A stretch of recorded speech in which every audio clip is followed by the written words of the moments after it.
As soon as I decided that I was going to come to Uruguay, then one of the things that I knew I wanted to do was come and stay at an estancia. Now, I'm not a particularly experienced horse rider, but I do really enjoy it, and where better to come riding than the beautiful sierras of Uruguay. So for the past few days, I've been staying at Caballos de Luz, and here Lucy and her husband have been welcoming tourists from all over the world for over a decade, and they've made the most magnificent home. And today I'm going to show you what it's like on an average day at Caballos de Luz. Every evening you're asked what you'd like to have for breakfast the next morning. Breakfast is served in the rooms and everything here is freshly made. So the bread's made on site, the chutneys and jams are all made here too, and even the fruits collected from around the estancia.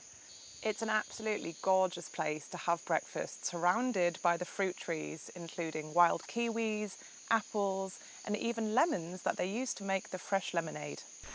I've had a very lovely, leisurely wake up. And now I'm going to make my way down to the river, which I can hear. It's only a few minutes away. And Lucy said it obviously is a little bit cold, but it's nice to go and have a swim. And it's really pleasant that this whole area is shady.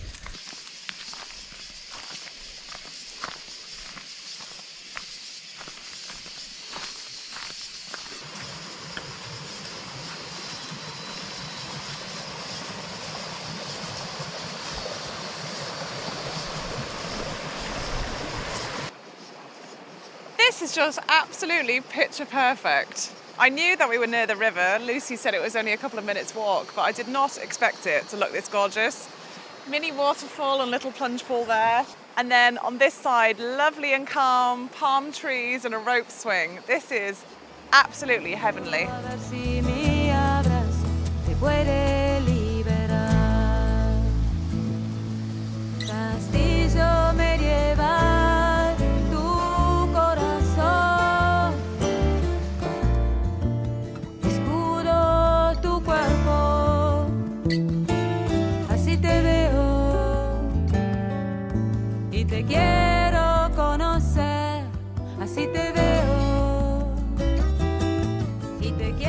It's about 4 o'clock now and the sun is slightly less hot, so Lucy suggested that we get the horses ready and go out on a ride. But I thought first of all I'd sit down and have a little chat with her and learn about how Caballos de Luz all started.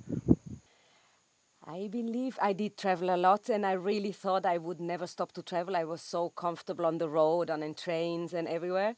And then just a time came where I started feeling that I was over dragging my backpack everywhere, and I'm a musician also, so like I wanted a piano and, and so the time came to kind of start to settle, and I almost settled in Costa Rica. I had nice. a lovely place in sight, but in the end it was Uruguay that kind of called me, and I never really looked back. It was really exactly the time where I was ready to put down my roots and have my own garden and have a dog. I always wanted a dog, for example, yeah.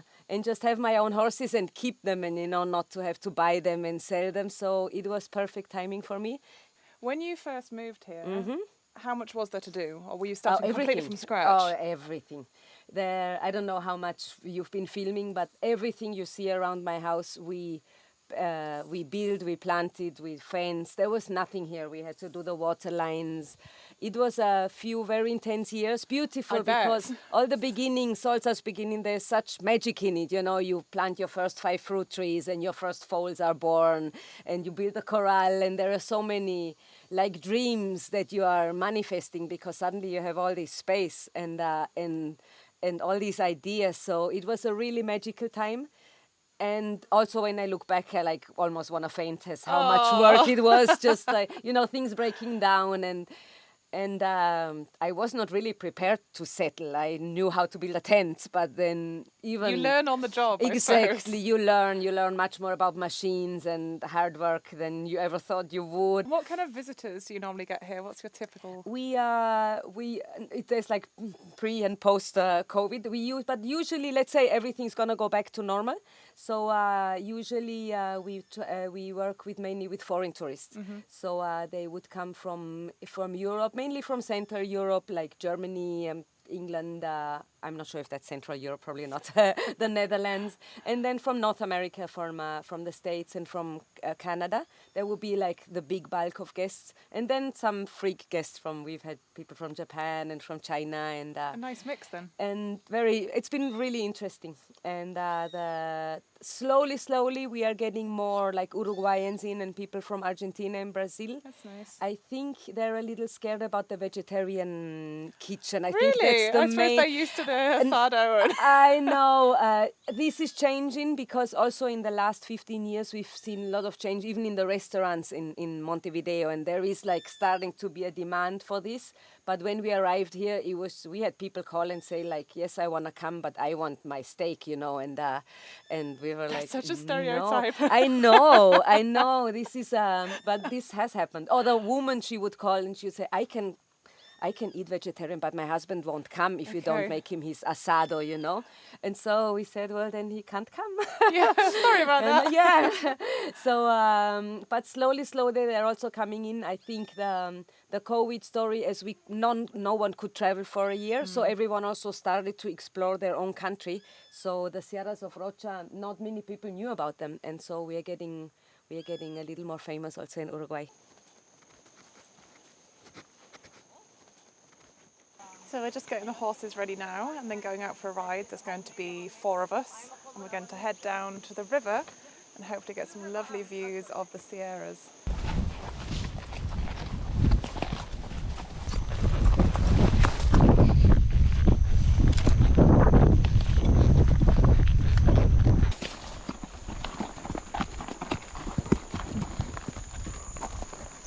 So here in Uruguay, they ride neck reining, which essentially means using one hand. So if you were a gaucho, you'd have your other hand free for herding cattle or opening gates or other activities like that. And this area is really beautiful. I've spent a lot of time along the coast, which, as lovely as it is, it's nice to come and see the Sierras, see the birds soaring above. Pretty special place.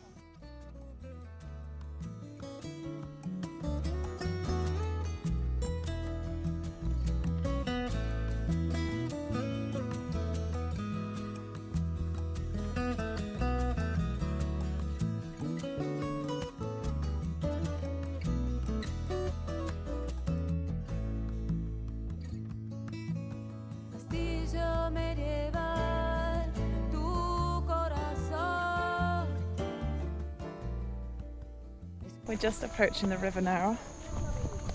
It's picture perfect. And the horses here are all trail horses, so they obviously know the route pretty well.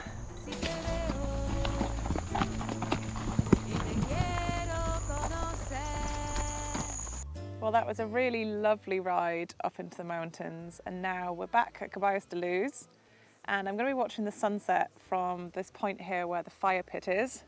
And I've got a glass of very local wine as well, which Lucy told me she actually had at her wedding.